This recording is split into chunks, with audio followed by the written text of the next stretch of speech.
Antiques Roadshow theme tune just on acid, isn't it? It sounds like Baron Silas Greenback from the actual It's the metals. Is their latest ration out of fashion? It's not rapping though, it's more like kind of the Pet Shop Boys. Maybe a prog song with swearing in it. Like a good quality tikka masala. Progcast UK. Hello and welcome to episode 8 of the Progcast. This week we're discussing Clockwork Angels, the 34th album from Rush. 34. Will it run like clockwork, or is it time to Rolex over? Is it worth a second listen, or is it time to quit? It's taken us about 2 months to get the episode out. We're obviously in no rush to find out.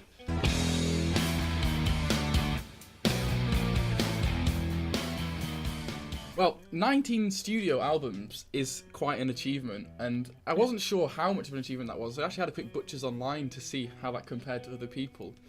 Apparently Tangerine Dream made 100 albums. What? Can you believe that? That's got to have a lot of filler in it. Has anybody ever listened to all of those albums? That's just ridiculous. Yeah, Especially I don't know. Tangerine Dream as well. Yeah, it's like the most sort of middle of the road. I don't know. Well, Johnny Cash, 96. right. The Rolling Stones, 55. Are these studio albums? This is how old they were about 50 years ago. Hey! No, this is total. So Rush's is 34 in total. Hang on, they've got 19 studio and 34 total. Yeah, there's a lot of live. Right, so they've got almost as many live albums as... Okay. Well, live or like remakes, I don't know. Fair enough. Get your money when you can. It must be really, really hard to kind of keep things fresh for that amount of time. You know, Judas Priest... Don't. Oh, Status quo. I just wanted to... Well, the Rolling Stones as well. Oh, yeah. You know, I think actually Judas Priest changed their sound towards the end, but... You know, it is difficult to keep a focus for that amount of time. When I first listened to Clockwork Angels, I was sort of pleasantly surprised. You know, the first song, Caravan's quite punchy and rocky, and it caught my attention pretty well. And it struck me that they have actually managed to keep quite a modern sound on the record. And there's some almost metal-y riffs on there. And, you know, that's quite a contemporary sound, isn't it? Yeah, well, I'd agree. I think when listening to Caravan, or is it BU2B, which is Nice. achingly... It's not even hip, is it? It's hip for about kind of 20 years ago, Yeah. maybe. Do you reckon these guys know how to text? Well, yeah, exactly. It's a bit... I don't know, I just imagine the undertones, like thinking, oh, this is really fresh. But we're talking like, what, early 80s there? That reminds me of Pendragon again. It's these older bands trying to Yeah. put a sort of modern cool influence in. And Or again, Striper with Up To You. It's like, yes. it's never bands at the cutting edge, is it, doing this? that's exactly right, isn't it? It's an attempt at trying to... Yeah. But the thing is, what I would say, to draw a comparison with Pendragon here, is that, and again, the way of sounding modern is to try and make it heavier. And I think this album is heavier than any other Rush that I've heard. Right, yeah. And actually, a lot of the songs are sort of just like quite average rock songs. Yeah, I think that's it. I mean, for me, the two songs that we've already spoke of are probably the two best on the album. But this is going to be a bit damning. I'm not sure if that's because of the quality of the song or just because of their position on the album. Because if you like, by the time I've kind of listened to 4 or 5 of the songs, then the 6th one is just, oh, this is all a bit samey, isn't it? It's all a bit derivative. It's all. I feel like I've heard it before. Whereas if you haven't listened to the first 5 songs, and the 6th song was actually quite listenable, and I think that's the problem. It's too much of the same. That's right. I mean, it might be a new approach for Rush, and it might seem like they're branching out as a band from what they normally do. But for everybody else, this doesn't sound that new. I don't think it is branching out for Rush really. I mean, it's slightly more heavy, but they were never like a light, like summery prog band, were they? They were always quite on the hard rocking end of prog anyway. Yeah.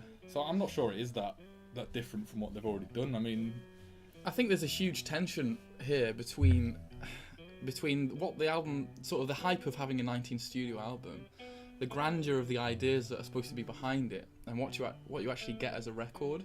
Now, if you look into this album, it has at its roots some pretty complex philosophical issues, and it's got this narrative about... Don't look at me like that, Alan.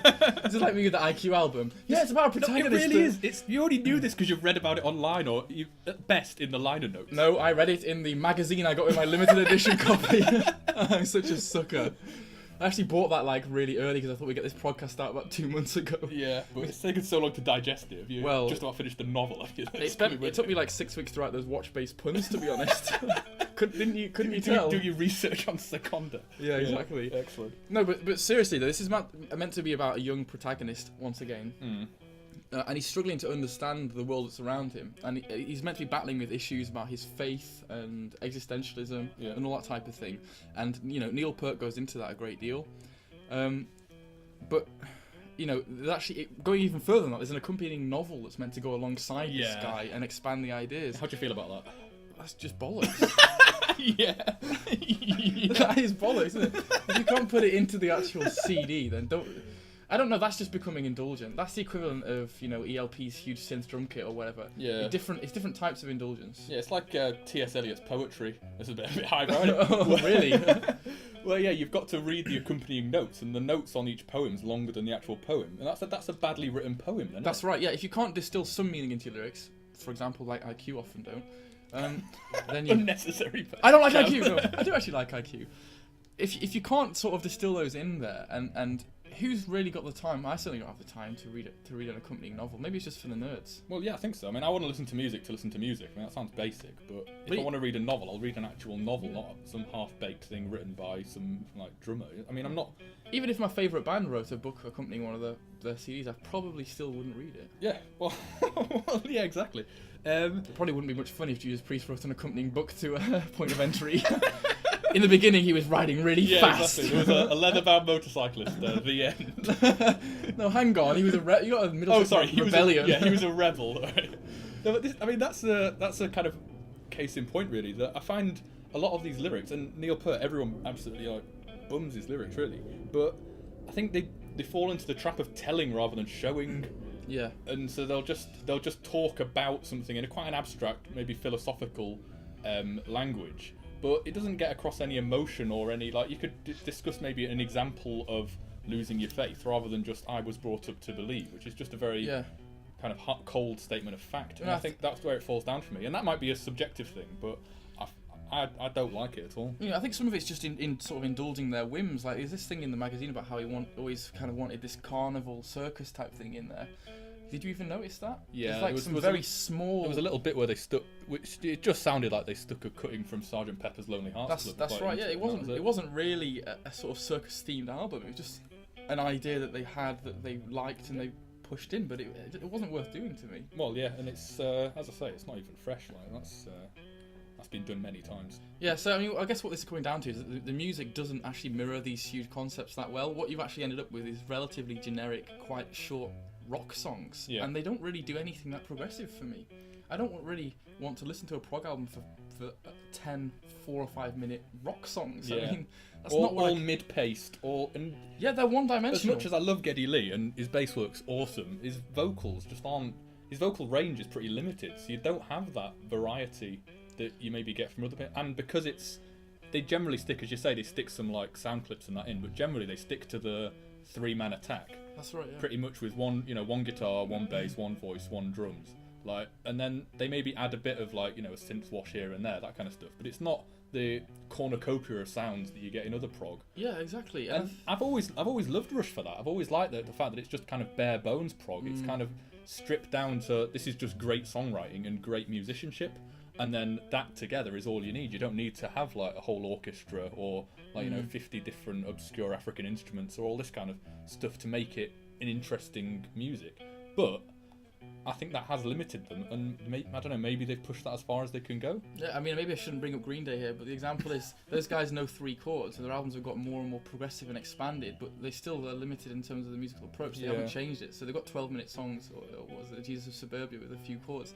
And here's an example where the sound should have changed to mirror this grand concept.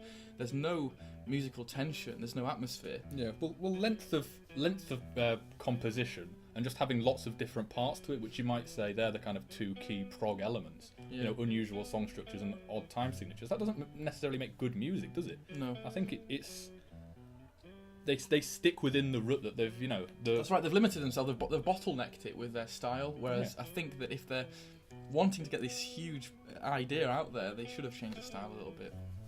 I mean, I don't want to be too down on the album. There are some pretty pleasant songs. I like The Wreckers, quite a nice song, and it sticks in my head. Yeah, that's the one that kind of elevates back out of the fuzz, if you want. Yeah, and I think if I would say why do I like that song, well, it actually involves a bit of emotion, and there's some musical contrast in there. It's sort of like all I know is that sometimes you have to be wary of a miracle too good to be true. it's almost like he's allowed a bit of emotion into that, or opinion, or expression, whereas the other ones I can't relate to so well, and I kind of wished I could hear a bit more of that sort of rawness or emotiveness coming out. That's the only one that I've come back to listen a few times, maybe that and the first couple. Yeah. All I know is that sometimes you have to be wary of a miracle too good to be true. Yeah, I think that we are judging this album harshly, but that's because of the hype and expectation placed upon this, and I think the band probably felt that as well. Well, I think it's because I really like Rush. I mean, my expectations were high because it's Rush, you know, and I think expectations should be high of a band that's proved, you know, time and again with high quality albums in the past. So I don't think that's an unfair expectation. No, probably not. You know, if this was anyone else, I'd say yeah, it's a reasonable, pretty middle of the road album. If this was anyone else, if this was like, say, the first album of a new band, I'd say, you know, alright, well, they're still influenced by Rush, they're still trying to find their sound, there's potential there, there's promise.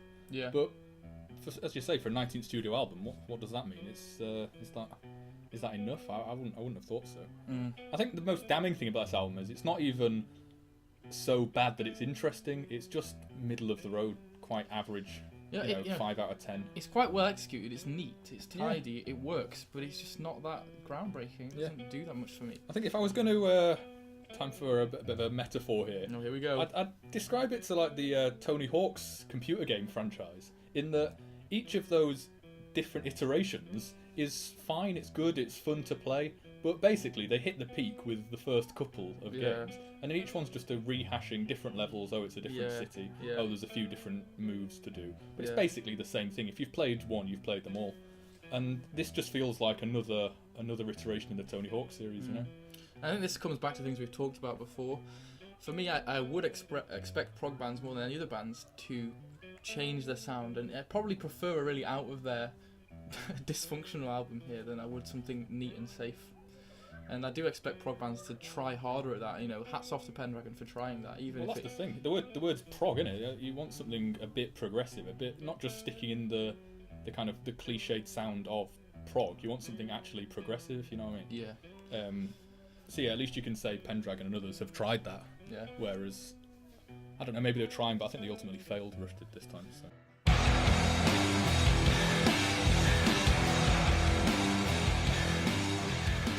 Well, as you know, Neil Peart writes most of the songs for Rush, doesn't he? Yeah. And the lyrics. And I thought it might be fun to show you a couple of drummer-written songs and see if you can guess what they are. Okay. Okay, you're gonna have to look away from Right. me. Okay. Okay, here's your first one.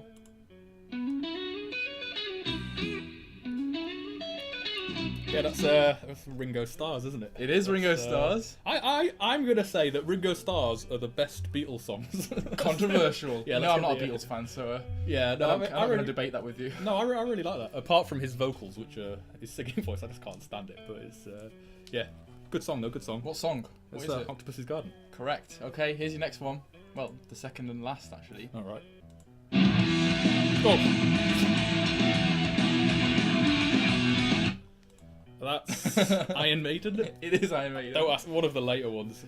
I don't know what the song is. That's you and Iron Maiden's latest stuff. Yeah, that's the New Frontier. Oh, right. Nico McBrain's first and only songwriting Well, there you go. accolade there. Wow. And I was honestly expecting some Genesis there, so good. Well steered clear of that one. Well, I did actually reveal that to you too early, so that's why I've not included it. Story of your life. And all of Genesis. Should we just play 5 minutes of Genesis and let's do it. have a few beers? Okay, so I think we've given a relatively something of a scathing review of this album, but it is a fair review. It was a fair review. It's fair. It's okay.